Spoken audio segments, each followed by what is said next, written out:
கார்த்திகை மாத அமாவாசையொட்டி ராமேஸ்வரம் அக்னி தீர்த்த கடலில் ஏராளமான பக்தர்கள் புனித நீராடி வாழ்ந்து மறைந்த முன்னோருக்கு திதி மற்றும் தர்ப்பணம் கொடுத்து வழிபாடு செய்து வருகின்றனர். இது குறித்த விவரங்களோடு இணைகிறார் நம்முடைய செய்தியாளர் பூபேஷ். விவரங்களை வழங்கலாம். வணக்கம். ராமநாதபுரம் மாவட்டம் ராமேஸ்வரம் பகுதியில் அமைந்திருக்கக்கூடிய அருள்மிகு ஸ்ரீ ராமநாத சுவாமி கோவிலுக்கு நாள்தோறும் பல்லாயிரக்கணக்கான பக்தர்கள் நாடு முழுவதும் வருவது வாடிக்கையா இருந்து வருது. அந்த அடிப்படையில் இன்று கார்த்திகை மாத அமாவாசை என்பதால் அங்கு இருக்கக்கூடிய அந்த அக்னி தீர்த்த கடற்கரையில் தங்களோடு வாழ்ந்து மறைந்த முன்னோர்களுக்கு எள்ளு பிண்டம் வைத்து தர்ப்பணம் அளித்து ராமநாத சுவாமி கோவில் வளாகத்திற்கு அமைந்திருக்கக்கூடிய 22 புண்ணிய தீர்த்தங்களில் புனித நீராடி நீண்ட வரிசையில் காத்திருந்து சாமி தரிசனம் செய்து வருகின்றனர்.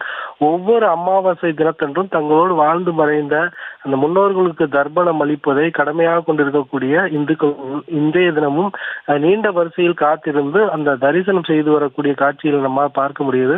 கார்த்திகை மாத அமாவாசையை ஒட்டி ஏராளமான பக்தர்கள் வந்திருக்கக்கூடிய சூழலில் இதற்கான ஏற்பாடுகளை அந்த கோவில் நிர்வாகம் மற்றும் மாவட்ட நிர்வாகத்தினர் செய்திருக்கின்றனர் என்பது குறிப்பிடத்தக்கது. விவரங்களுக்கு நன்றி பூபேஷ்.